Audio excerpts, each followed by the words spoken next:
हैं और वो हुई नहीं। आप सब लोगों ने बोला कि बहुत सारी चीजें चाहे कल शाम को हुई हैं, बट मेरा यही मकसद रहता है कि अगली बार जहां कहीं जा रहे हैं उससे पहले वो चीज हुई हो। तो बहुत सारे जो चीजें मैंने पिछली बार बोली थी वो हुई और मेरे को विश्वास है कि वो चीजें हुई और उस पर काम शुरू होगा। एक ही ऐसी चीज थी जो मैंने पिछली बार आपको बोली थी कि अगली बार अगर मैं आऊंगा तो उससे मेरे आने से पहले फायर ब्रिगेड जरूर आ जाएगी। उसमें कुछ कुछ सीएसआर के फंड में इशू आ रहा था, बट हाँ अब मैं आपको बोलता हूँ कि फायर ब्रिगेड अगले कुछ कुछ दिनों में आपको जरूर बनी के लिए फायर ब्रिगेड मिल जाएगी। उसमें सीएसआर में फंड जुटाने में थोड़ा टाइम जो मैंने सोचा था उससे एक्स्ट्रा लगा है, बट वो हो जाएगा।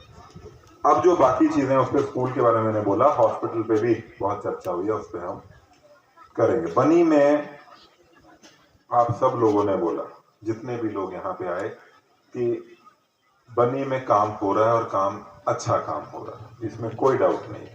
अगर बनी में काम ना हो रहा होता या प्रोग्रेस नहीं होती तो बनी में 1815 घर जो सैंक्शन हुए हैं पीएमएवाई में, वो घर सैंक्शन ना हो रहे होते। और अगर सैंक्शन होके काम ना हो रहा होता तो उसमें से 1140 घर जो है, 1100 कितने, इसलिए 1146 घर खत्म ना हो गए होते आज की डेट में। सो ये काम ही है। पीएमजीएसवाई की अगर रोड भी सैंक्शन हुई है, 8 रोड यहाँ पे अगर बनी है और मैं आपको यहाँ से बोल रहा हूँ कि ये रोड हमें बनाकर खत्म करनी है, तो हाँ ये बनी का डेवलपमेंट ही है। हर हर पंचायत में, आप लोग मानेंगे अगर नहीं हुआ है तो आप मुझे बताओ, हर पंचायत में स्वच्छ भारत मिशन के अंडर डस्टबिन लगे हैं। कूड़े कचरे की सिचुएशन में सुधार हुआ है। बनी में कूड़ा कचरा उठाने वाली गाड़ी आज की डेट में रोज आ रही है और गीला कूड़ा कचरा उठाकर सेग्रीगेशन शेड पे लेके जा रही है। हाँ ये काम मैं ये मानता हूँ, ये शुरुआत है। हर चीज एक शुरुआत से ही होती है, हम इसमें बहुत इंप्रूवमेंट कर सकते हैं। ये गाड़ी जो कूड़ा कचरा उठाती है, इसको हर पंचायत से, हर घर से कूड़ा कचरा उठाना चाहिए और इसके हम इसी की तरफ चलेंगे। बहुत ही जल्दी हमारा जो यहाँ पे प्लास्टिक वेस्ट मैनेजमेंट यूनिट है वो भी बन के तैयार हो जाएगा, ताकि हम उसको उसमें जो है प्लास्टिक वेस्ट का सेग्रीगेशन भी कर सकें। बट हाँ इसमें आप सब लग का, जितने भी आप लोग यहाँ पे बैठे हो, हमें सपोर्ट जरूर चाहिए उसमें, ताकि इसमें कर सके इसको। बिजली के मीटर की बात मैडम आपने रखी है, ये एग्जिन साहब इसको आप देखो, ये एक बहुत ही इंपॉर्टेंट मुद्दा है कि अगर किसी ने मीटर लगवाया है तो उस आदमी को मीटर लगाने का जरूर एडवांटेज मिलना चाहिए। ये सिचुएशन आनी ही नहीं चाहिए कि अगर किसी के घर पे मीटर है तो मीटर रीडिंग के हिसाब से उनका बिल नहीं आ रहा। तो मैं आपको भी बाबूजी आप भी बोल रहे थे कि जो है किसी को ज्यादा बिल आता है, किसी को कम आता है, इनकम के हिसाब से हो। इनकम के हिसाब से नहीं, बिजली का बिल यूजेज के हिसाब से ही आना चाहिए और यूजेज के हिसाब से बिल तभी आएगा अगर मीटर लग जाएगा। जितना जो यूज करता है उस हिसाब से बिल आए। छोटी सी सिंपल सी बात है, जितना जिस आदमी यूज, और वो एक तरह से इनकम के हिसाब से ही होता है। वही आदमी बिजली ज्यादा यूज करेगा जिसकी इनकम ज्यादा है। जिसकी इनकम नहीं है उसके घर में हीटर फ्रिज एसी होगा ही नहीं, या उतना वो चलाएगा नहीं। तो मेरी आपसे सिंपल इतनी सी बात है कि उसको इनकम से ना जोड़ के हम मीटर लगवा लें। अगर मीटर लगवाने के बाद भी मीटर की रीडिंग लेने आदमी आपके घर पे नहीं आता है तो आप बिल्कुल सही बोल रहे हो, उस पर एक्शन लेना प्रशासन का काम है और वो लिया जाएगा। पर मीटर लगवा के एडमिन साहब आप ये इंश्योर करो कि मीटर के हिसाब से, मीटर रीडिंग के हिसाब से, जिसने मीटर लगवा लिया है उसका मीटर के हिसाब से ही बिल आना चाहिए। मोबाइल टावर पे आप बहुत, एक जेन्युइन इशू है। अगर आज की डेट में 5 मिनट के लिए भी फोन का नेटवर्क नहीं आता है तो आदमी बड़ा रेस्टलेस हो जाता है कि हमारा फोन नहीं चल रहा। और मैं जितने भी सरपंच ने ऐसा बोला, ये मैं आपके साथ बड़ी हमदर्दी भी इसमें जताता हूँ कि आज तक अगर कहीं पे नेटवर्क ही नहीं है, वो आज की डेट में वो हालात ठीक नहीं है। पर हाँ इसमें पिछले 5-6 महीने में और उससे पहले भी हमने एटलीस्ट जितने शैडो जोन थे उन सब में, और इसमें अगेन फॉरेस्ट डिपार्टमेंट और रेवेन्यू डिपार्टमेंट ने साथ मिलकर काम किया है कि वो सारे के सारे इशू को सुलझा के आज की डेट में कोई भी ऐसा एक, जो हमसे बीएसएनएल ने साइट मांगी थी टावर लगाने के लिए, वो कोई भी फाइल हमारे पास पेंडिंग नहीं है। वो सारी की सारी लैंड उनको हैंडओवर कर दी गई है, उन्होंने टेंडर किया है। हाँ वो काम क्यों नहीं कर रहे हैं वो मैं उनसे बात करके बीएसएनएल के टावर वहां पे लगवाए जाएंगे। जो आपका शहर का टावर नहीं चल रहा है, अभी जो लास्ट में जो प्रवक्ता ने बोला है उसकी भी मैं आज जानकारी लेता हूँ और वो चलना चाहिए, उसमें कोई डाउट नहीं है। बट हाँ, ये बात में भी कोई दो राय नहीं है कि सरथल में और जो भी और अगर जो एरियाज हैं वहाँ पे बीएसएनएल के टावर सैंक्शन हो गए हैं, उनको जमीन दे दी गई है और बहुत ही जल्द वहाँ पे कनेक्टिविटी आनी चाहिए। मुझे पूरी उम्मीद है कि वहाँ पे कनेक्टिविटी आएगी। एक हमारी महिला सरपंच, आपने शायद बोला, मैं नाम नहीं आपका याद आया, जो भंडार से हैं, आपका पीएचई का जो आपने वाटर टैंक का इशू बोला है, तो आपने उसमें एक चीज बोली कि महिला सरपंच है इसलिए आपसे, ऐसा नहीं, ऐसा बिल्कुल भी, अगर ऐसा आपको लगता है तो उसको ठीक करना भी हमारा ही काम है। अगर आप इस फोरम में बोलते हो तो गुप्ता साहब, आप जो है, कहाँ गए इंजीनियर साहब, आप ये जो आप यहाँ पे आए हो, आप भंडार पंचायत कल खुद विजिट करो, मैडम, हाँ, मैडम को साथ लेके जाओ। आप इंजीनियर साहब हैं यहाँ पे पीएचई के, आपके साथ जाएंगे। आप कल सुबह भंडार पंचायत उनको दिखाओ, और अगर कोई कॉन्ट्रैक्टर ऐसा गलत कर रहा है तो उसको, पर आप इसको देखो, और अगर कोई कॉन्ट्रैक्टर ऐसा करता है तो उसको प्रशासन का जोर दिखना भी चाहिए, ठीक है। सो ऐसा, और अगर आपकी भी किसी की पंचायत में है, कल मैडम आपने साथ में जाना है, ठीक है जी, आप साथ में जाके इसको, अभी आपने एग्जीन साहब को मिल लेना है, आप इसको जाके इनको दिखा के आओगे। अगर मेरा कल सर्कल का प्लान नहीं होता तो मैं भी चलता, पर एग्जीन साहब जाएंगे, कोई बात, रोड कनेक्टिविटी भी एग्जीन साहब जाएंगे, उसको हम दें।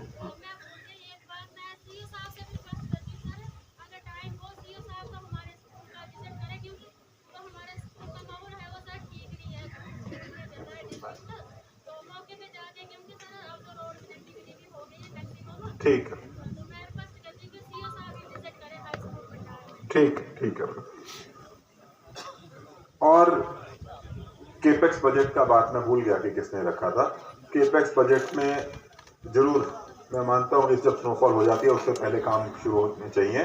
केपेक्स बजट में जितने भी टेंडर बाकी हैं वो रोज का प्रोग्रेस मैं अपने लेवल पर मॉनिटर कर रहा हूँ।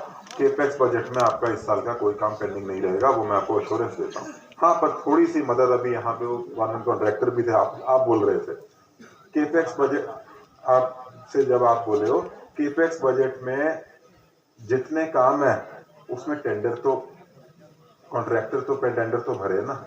हमारे टेंडर लगाने में प्रॉब्लम नहीं है। आपने बोला 3 लाख से बढ़ा के 5 लाख करो, वो 3 लाख के काम तो उठाओ।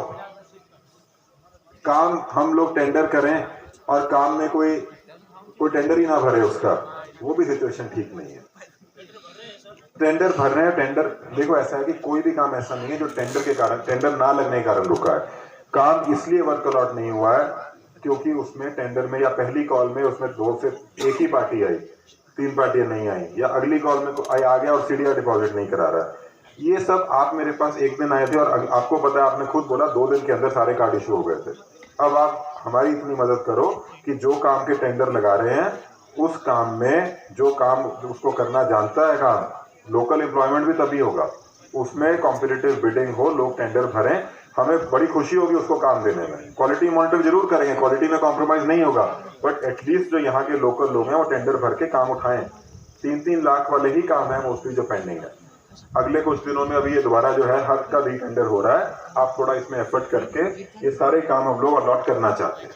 केपेक्स बजट का एक भी काम नहीं छोड़ना है ऐसा, बट आप जो आपके कॉन्ट्रैक्टर जिनके कार्ड अप्रूव करें उनको सिर्फ जो है ना, सिर्फ वो काम नहीं उठाने चाहिए जिसमें प्रॉफिट होता है, काम सारे उठाने। दिक्कत वहीं पे आ रही है, तो इसको आप जरूर थोड़ा अपने लेवल पे देख के, जो कॉन्ट्रैक्टर 30-35% ग्लोब टेंडर डाल रहा है और फिर वो अलॉटमेंट लेने के लिए भी वहाँ नहीं जाता ऑफिस में, तो मैं डीसी साहब के जरिए अपने डी साहब को जो हिदायत चाहता हूँ कि उन ठेकेदारों को ब्लैक लिस्ट किया जाए। बिल्कुल ठीक है, उनकी सीटें फॉरफिट की जाए। ठीक है, बिल्कुल ठीक है। गाँव की डेवलपमेंट जो है तो उनकी मदद जरूरत नहीं है। एक कॉन्ट्रैक्टर जो है 10-15 काम डाल के बैठा हुआ है, तो बेरोजगार नौजवानों को कहाँ से काम मिलेगा? बिल्कुल ठीक है, बिल्कुल ठीक है, आपने मेरे मुंह की बात बोली। 30% बिलो डाल के काम नहीं होता है, और जो आदमी सीडीआर डिपॉजिट नहीं करने आता है उसको एक नोटिस दे रहे हैं, और मैंने भी अपने डिपार्टमेंट यही हिदायत दी है। एक नोटिस देने के बाद अगर वो नहीं आता है तो उसको कैंसिल तो करेंगे ही करेंगे, साथ में ब्लैकलिस्ट भी करेंगे, ठीक है। ये काम ऐसा करने का तरीका नहीं है, बट जो मैं आपको बोल रहा हूँ वो ये है कि आप इसमें बाकी जो हमारे लोग हैं जो काम करना जानते हैं उनसे टेंडर भरवाओ ताकि। और ये भी बता दूं हमारे इस बार की, उसका भी आपको अपडेट देना जरूरी है अगर ये ब्लॉक दिवस है। हमारे जो केपेक्स बजट के 2200 काम है टोटल इस साल के, उन 2200 काम में से 1600 काम का वर्क ऑर्डर हो चुका है आज की डेट में। तो तकरीबन 75% ऐसे काम है जिनका वर्क ऑर्डर हो गया, जो बाकी के 25% है उसको अगले 15 दिन में करके हम खत्म करें, ताकि वर्किंग सीजन में बिफोर स्नोफॉल यहाँ पे सारे काम खत्म हो जाए। उसके बाद बहुत बहुत छोटी छोटी और बातें हैं, वो मैंने आपकी सारी जो है वो नोट करनी है। सारे डिपार्टमेंट के लोग आज यहाँ पे हैं, मोस्टली सब लोग जो यहाँ पे आज टीम बैठी है वो आज का दिन यहाँ पे है, कल का दिन भी मोस्टली सब लोग यहाँ पे है। आपको अगर डिपार्टमेंट वाइज कोई प्रॉब्लम है आप जरूर उनसे जाके टाइम, अभी इसके बाद भी आपको यहाँ पे अगर कोई प्रॉब्लम है डिपार्टमेंट वाइज तो आप डिपार्टमेंट के लोगों से, आप सब लोग जो है थोड़ा समय लोगों को दे के जरूर इनको मिलो। एक बहुत सारे लोगों ने एक एसआरटीसी की बस की बात आई, वो मैं जाते ही वापस देखता हूँ। एसआरटीसी से जो बनी पठानकोट और बनी जम्मू की बस चाहिए उसका कुछ ना कुछ हल निकाल दे, कोई ना कोई कॉन्ट्रैक्टर यहाँ से उसको चलाने की कोशिश करेंगे।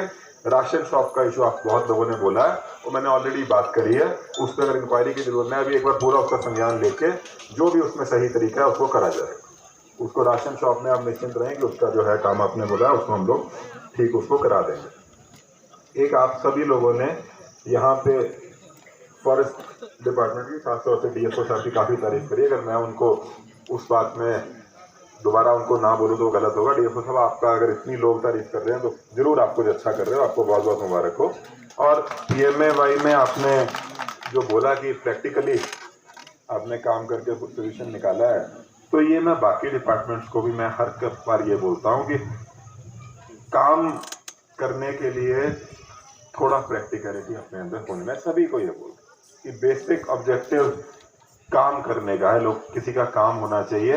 हाँ, रूल वायलेट करने की, वो वाले साहब ने बोला कि रूल वायलेट, मैं जरूर जानता हूँ उनको ना रूल वायलेट नहीं किया होगा, बट हाँ तरीका निकाल दिया होगा। तो बाकी सबसे भी यही हिदायत है मेरी कि काम करना बहुत सारे तरीके होते हैं, कान को आप सीधा भी पकड़ सकते हो, हाथ घुमा के भी पकड़ सकते हो। तो कोशिश सारे डिपार्टमेंट यही करें। बनी एक बहुत ही इंपॉर्टेंट हिली ब्लॉक है जिसमें काम करने का सीजन हमारा बड़ा लिमिटेड रहता है। तो अगर आज आप यहाँ पे आप सब लोग आए हो तो जरूर यहाँ पे टाइम लगा के जाओ, यहाँ की प्रॉब्लम समझ के जाओ। हम एनीवेज यहाँ पे इसके बाद बैठने वाले हैं, हम यहाँ पे काम करने का तरीका निकालें। काम ना करने के 100 तरीके हो सकते हैं, काम करने का तरीका निकालने में थोड़ा एफर्ट लगता है, बट उस एफर्ट को करके हम उस काम को करने का तरीका जरूर निकालें। यार मैं फिर से यही बात बोल के अभी खत्म करूंगा कि आज जितने आपने चीजें बोली हैं उसको नोट किया है। अगली बार जब हम मिलेंगे तो फिर से मैं ये मान के चलता हूँ कि इसमें से तकरीबन 60 से 70% चीज़ें दोबारा बात करने की ज़रूरत नहीं पड़ेगी और हम नई बातों पे बात कर पाएंगे। पीएमजेएसवाई की रोड, 2 चीज़ें लास्ट में एक बार बोल के ख़त्म करूँगा। पीएमजेएसवाई की रोड और जल जीवन मिशन का काम आपकी रिस्पॉन्सिबिलिटी है। पब्लिक के लिए ही रोड बन रही है। कॉन्ट्रैक्टर को काम कराना, काम लगाना और मॉनिटर करना सरकार कर रही है, प्रशासन करेगा। बट हाँ, अगर कहीं पे वो गड़बड़ करता है, आप लोग रोज उस रोड से निकलते हो, आप लोग में से बहुत ज़्यादा लोग हैं जो नॉलेज रखते हैं कि वो कैसा काम कर रहा है। अगर वो काम क्वालिटी का नहीं कर रहा है तो रोड बनने के बाद नहीं, रोड जब बन रही है उस टाइम पे उस इशू को किसी ना किसी के संज्ञान में लाओ, चाहे आप वो एक्सडीएम के लाओ, एसडीएम साहब के लाओ, मेरे लाओ, किसी ना किसी के संज्ञान में आप उसको लाओ। एक बार बिटुमेन डल जाता है, एक बारिश में अगर वो बिटुमेन निकलता है तो उसमें जितनी कॉन्ट्रैक्टर की गलती है उतनी गलती हमारी भी है कि हमने सही टाइम पे उसको नहीं रोका। वो रोड क्यों पुअर क्वालिटी की बने जब हमारे आंखों के सामने बन रही है। रोड एक रातों रात में तैयार नहीं होती है, रोड बनने में टाइम लगता है और उसको मॉनिटर करना हमारा काम है। दूसरी चीज, जेजेएम में जल जीवन मिशन का ऑब्जेक्टिव बड़ा सिंपल सा है, सरकार उसको बना रही है, टेंडर करे, सारे कनेक्शन हो जाएंगे, उसके बाद में उसको चलाने का काम पानी समिति का है। पानी समिति हर जगह कॉन्स्टिट्यूट हो गई है, आपकी मीटिंग भी चल रही होगी। पानी समिति में सारे टीआरआईज ही हैं, उसमें कोई सरकार का आदमी नहीं है। तो जेजेएम का भी काम आपको ही मॉनिटर करना है। अगर कहीं पे कोई डेफिशिएंसी लगती है, जैसा आज मैडम ने बताया, कहीं पे अगर वैसा और भी है तो उसको अभी फ्लैग करो। 31 दिसंबर तक टारगेट है कि इस सारे काम को खत्म करना है, और इस सारे काम को खत्म करने में अगर क्वालिटी मेंटेन होनी है तो उसमें आप सब लोगों का बहुत सपोर्ट लगेगा। तो उसमें जहाँ पे भी कोई प्रॉब्लम आती है उसको आप इमीडिएटली फ्लैग करो। उस पर एक्शन नहीं होता है तो वो हमारे प्रशासन की गलती है, बट अल्टीमेटली पानी समिति इसको संभालना है और वो एसेट आपके लिए ही क्रिएट हो रहा है। तो उसको जितने भी काम ऐसे चल रहे हैं उसको जरूर मॉनिटर करो। एक लास्ट बात मैं इसमें बोलना भूल गया, सरथल में और नगर में कल जो विजिट है वो प्योरली टूरिज्म पर्पज से ही है, और वो प्योरली टूरिज्म पर्पज यही है कि उसमें कोई अच्छा टूरिज्म का इनिशिएटिव या सेंटर लाया जाए जिसके कारण की एम्प्लॉयमेंट जनरेशन हो। तो कोई यहाँ पे बोल रहा था, उसमें से बहुत जल्दी जो है हम उसको अलॉट करके और कोई ऐसी चीज करी जाए जो सस्टेनेबल हो, जिसमें क्वालिटी हो। टूरिस्ट भी बनी में ऐसा आना चाहिए जो एक स्पेंडिंग पावर रखता है। आप समझते हैं, एक टूरिस्ट बहुत तरह के होते हैं। टूरिस्ट ऐसे भी होते हैं जो सिर्फ आकर दिन में आके शाम को वापस चले जाते हैं। हम लोग बनी में ऐसा टूरिस्ट जाते हैं जो कम से कम बनी में, मेरी एटलीस्ट सोच है, अगर आप कुछ डिफरेंट चाहते हो तो आप मेरे को बताओ। मेरी सोच मेरे को ये कहती है कि बनी एक ऐसी जगह है जो सुबह आके शाम को जाना या एक रात में वापस जाने वाला, कि कहीं पे भी रह लेंगे कुछ भी चलेगा, सिर्फ सोना ही तो है, वो सोच नहीं चाहिए बनी में। बनी में ऐसा टूरिज्म आना चाहिए जो एक फैमिली टूरिज्म आए, पूरी फैमिली बच्चों के साथ आदमी आए और कम से कम इतनी जगह देखने वाली है, कम से कम 2 से 3 दिन यहाँ पे रुके और ये मान के चले कि मेरे को फैसिलिटी अच्छी मिले, तभी उसका फायदा है, उसी में एम्प्लॉयमेंट जनरेशन होगी। जो आदमी सुबह आके शाम को वापस जाता है, एक शाम को आके अगले दिन सुबह जाता है, वो लोकल मार्केट में शॉपिंग नहीं करता है। वो सिर्फ आएगा, अपनी जगह देखेगा, अपने जहां पे भी रह रहा है वहां पे रह के अगले दिन वापस चला जाएगा। लोकल मार्केट में एम्प्लॉयमेंट या आपका लोकल जो हैंडीक्राफ्ट है, जो भी लोकल सेल्फ हेल्प ग्रुप चीजें बनाते हैं, इतनी सारी चीजें हैं। ये जो इतने डिपार्टमेंट में स्टॉल लगाए हैं, अगर आप जड़ी बूटियां रख के बैठे हो, हमारा फॉरेस्ट प्रोड्यूस है, इवन यहाँ के फल सब्जी फ्रूट कुछ भी हो जो यहाँ पे बनता है, वो वही टूरिस्ट खरीदेगा जो यहाँ पे एटलीस्ट 2 दिन रह रहा है और सुबह के टाइम पे मार्केट में निकले। वो टूरिज्म लाने के लिए उस टूरिस्ट के पास, और यहाँ से वो चीज खरीदे, उसके पास कुछ स्पेंडिंग पावर चाहिए। एक हमें क्वालिटी टूरिज्म यहाँ पे प्रमोट करना है, और वो क्वालिटी टूरिज्म तभी आएगा अगर हम उसको उस नजरिए से अलॉट करें। तो कल जो है इसमें इसी डायरेक्शन में जो है मेरी ऊपर लेवल पे भी सेक्रेटरी टूरिज्म और चीफ सेक्रेटरी साहब से भी बात हुई है। तो उसी में हम लोग कोशिश करके ये करेंगे कि हम बनी में कुछ ऐसा बनाएं कि ओवरऑल हमारे जो है बनी का इम्प्रूवमेंट हो, और यहाँ पे जो लोग आए वो टूरिज्म तो करें ही करें, हमारे यहाँ पे लोकल लोगों से भी मिलके वहाँ पे शॉपिंग करें, साथ के साथ एम्प्लॉयमेंट जनरेट होगा। यही बात से मैं अपनी बात खत्म करूंगा। सारे डिपार्टमेंट यहाँ पे हैं, जिसको जो प्रॉब्लम है आप बात करो, जिसको जो साइट दिखानी है वो हम लोग इसमें बात करके जरूर उसको देखेंगे। PMJSY की सारी रोड जो है अभी एक साहब विजिट करेंगे, जिस आप लोग में से जो साथ में जाना चाहता है, खास तौर से जो वहां के PRIs है, उनको साथ में जाना ही चाहिए, ताकि आप कॉन्ट्रैक्टर से मिलो, ताकि आप आपका उस पर प्रेशर रहे कि वो काम करें। बहुत बहुत धन्यवाद, आपका बहुत बहुत शुक्रिया।